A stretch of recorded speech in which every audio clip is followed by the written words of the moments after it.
Subscribe करें GST platform YouTube channel को और बेल आइकन प्रेस कर लें जीएसटी और इनकम टैक्स की वीडियोस सबसे पहले देखने के लिए।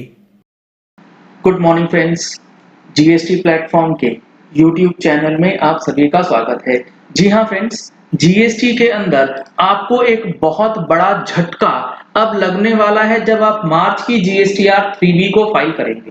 क्या है वो झटका, क्या है वो टेंशन, आज आपको पोर्टल पे दिखेगा।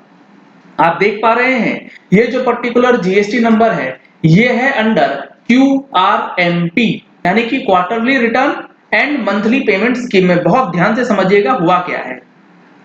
आप देख पा रहे हैं यहाँ पर इलेक्ट्रॉनिक कैश लेजर में बैलेंस शो हो रहा है 65,849 65,849। आप सबको अब ये पता है कि जो QRMP स्कीम के अंदर जो हमें टैक्स पेमेंट करना है वो पहले 2 महीने के लिए करना होता है और उस पहले 2 महीने के लिए जो आपको टैक्स का पेमेंट है वो 2 तरीके से होता है। कौन कौन से 2 तरीके से?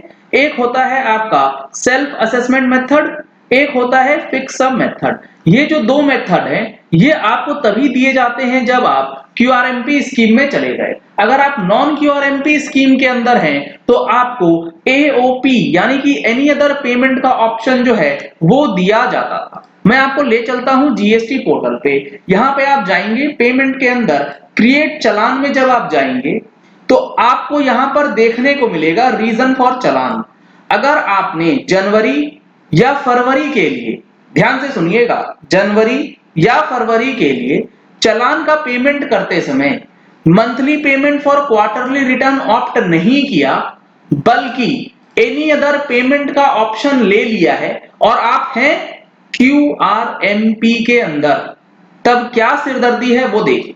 जैसे ही आपने एनी अदर पेमेंट करा आपके पास वो फिक्स सम और सेल्फ असेसमेंट वाला ऑप्शन जो है वो चला गया। आपने एनी अदर पेमेंट करा, दैट मींस जीएसटी पोर्टल अब आपके लिए उसे पकड़ रहा है कि आपने मंथली रिटर्न फाइल करना है। आप इसे प्रोसीड करके चालान जो है जमा कर सकते हैं। आपको मैंने अभी अमाउंट दिखाया 65,000 का, आपको मैं एक बार दिखा दूं ये जो 65,000 का अमाउंट जमा हुआ है ये भी AOP यानी कि एनी अदर पेमेंट में जमा हुआ, जबकि ये जमा होना चाहिए था किसमें? Monthly payment and quarterly return के सेक्शन के अंदर। सर इसका इंपैक्ट क्या हुआ? ये कैश लेजर में तो अमाउंट आ ही गया है, तो ये तो हम लोग अब जब जीएसटीआर 3B की क्वार्टरली रिटर्न भरेंगे तब हम लोग उसको यूटिलाइज कर लेंगे। अब देखिएगा मजेदार चीज, अब मैं चलता हूं जीएसटीआर 3B के अंदर जो हम लोगों की क्वार्टरली रिटर्न है वो अब ओपन जब आप करेंगे और ओपन करने के बाद जब आपको पेमेंट करना होगा जनवरी महीने का 65,700 रुपए का अमाउंट कैश लेजर में जमा है। सिर्फ क्या गलती हो गई है? एनी अदर पेमेंट में चला गया, वो जाना था अंडर QRMP हेड। अब इस छोटी सी मिस्टेक की वजह से नुकसान क्या होगा? जब आप जनवरी फरवरी मार्च की रिटर्न भरने जाएंगे तो आपको जो एनी अदर पेमेंट वाला सेक्शन है उस हेड में जो अमाउंट जमा किया है ना आपने, उस अमाउंट को आप यूटिलाइज नहीं कर पाएंगे। इसका मतलब ये हुआ कि जनवरी से लेके मार्च क्वार्टर का जब आप अपना टोटल फिगर डालेंगे तो आपको वो 65,000 रुपए फिर से जमा करना पड़ेगा। ऐसा क्यों?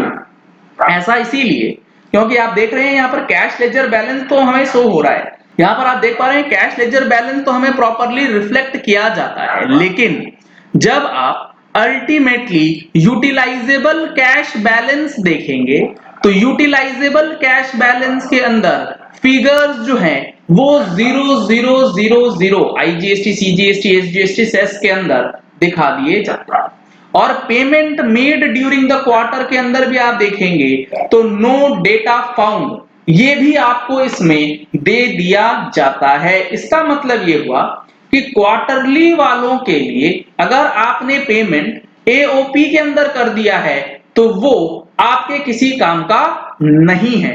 तो क्या सर वो पैसा बेकार हो गया? जी नहीं। अब जो ये पेमेंट है ना AOP वाला, इसके लिए आपको क्या करना होगा? इसके लिए आपको अप्रैल मई जून क्वार्टर में अपने आप को मंथली में शिफ्ट कर देना है। मंथली में शिफ्ट करने के लिए आपको जाना है सर्विसेज टैब के अंदर, रिटर्न्स टैब के अंदर opt in for quarterly return, और ये करना है 30 अप्रैल तक।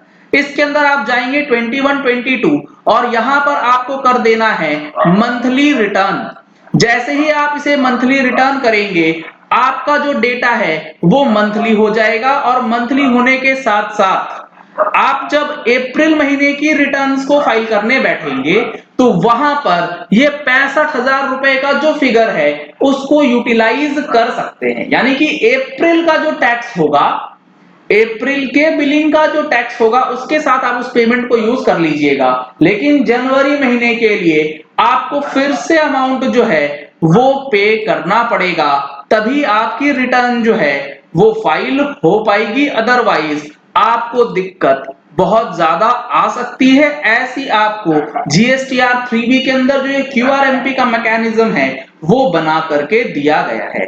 क्यूआरएमपी के अंदर ऐसी गलतियां आप ना करें जो कि इस पर्टिकुलर क्लाइंट ने कर दी है। इसके लिए हमने जीएसटी का क्यूआरएमपी कोर्स डिजाइन किया है। अगर आपने अभी तक जीएसटी का क्यूआरएमपी कोर्स नहीं परचेज किया है तो लिंक आपको वीडियो के डिस्क्रिप्शन बॉक्स में दिया गया है, नंबर्स आपको स्क्रीन पे दिए गए हैं। इन नंबर्स पे कॉल करके आप डिटेल्स ले सकते हैं। अगर आपने हमारी मंथली टैक्स मैगजीन परचेज नहीं की है तो सेम नंबर पे कॉल करके आप डिटेल्स ले सकते हैं और अपने आप को अपडेट करा सकते हैं। सर इस चीज का लॉजिक क्या है? लॉजिक बहुत ही क्लियर है। गवर्नमेंट ने बिल्कुल क्लियर किया हुआ है जो इन्होंने फॉर्म्स दिए हैं उसके अंदर। अगर आप रीजन में डाल रहे हैं क्वार्टरली रिटर्न, तभी वो जीएसटीआर 3B क्वार्टरली से टैग हो रहा है। अगर आप एनी अदर पेमेंट डालते हैं तो वो क्वार्टरली 3B के अंदर टैग ही नहीं किया जाता है, क्योंकि क्यूआरएमपी वालों के लिए अलग से ही प्रोसेस जो है वो फ्रेम किया गया था, जिसमें आपको एसएफएम यानी कि 35% या 100% या फिर सेल्फ असेसमेंट बेसिस पे टैक्स जमा करने की छूट दी गई थी। तो अब इन चीजों को देखते हुए आपको अकॉर्डिंगली रिटर्न्स की फाइलिंग के साथ साथ टैक्स पेमेंट ऑफ चालान जो है वो भी बेहद ही सतर्कता से करनी होगी। तो इस छोटी सी चीज को ध्यान में नहीं रखने की वजह से काफी ज्यादा परेशानी, काफी ज्यादा टेंशन जो है वो आप लोगों को आ सकती है मार्च क्वार्टर की जीएसटीआर 3B में। ऐसी गलती हुई है तो दो चीजें करनी है, अप्रैल ऑनवर्ड्स मंथली में आ जाइए ताकि आप अपनी रिटर्न्स जो है मंथली के अंदर उसको एडजस्ट कर ले। चलिए इस वीडियो को यही एंड करते हैं। आशा करते हैं कि आपको ये वीडियो पसंद आया होगा। अगर आपको ये वीडियो पसंद आया तो इस वीडियो को लाइक और शेयर करना मत भूलिएगा, ताकि मैक्सिमम लोगों तक इन्फॉर्मेशन पहुंच सके कि जीएसटीआर 3B के अंदर जो मार्च क्वार्टर के रिटर्न जानी है उसमें पेमेंट से रिलेटेड क्या समस्या आपको आएगी। अगर आपने हमारे चैनल पे फर्स्ट टाइम ट्यून इन किया है तो चैनल को सब्सक्राइब करने के लिए नीचे दिया गया रेड कलर का सब्सक्राइब बटन प्रेस कर लीजिए। साथ में जो बेल आइकन है उसे प्रेस कर लीजिएगा ताकि वीडियोस की नोटिफिकेशंस आप तक रेगुलरली पहुंचती रहें। Thank you and have a nice day.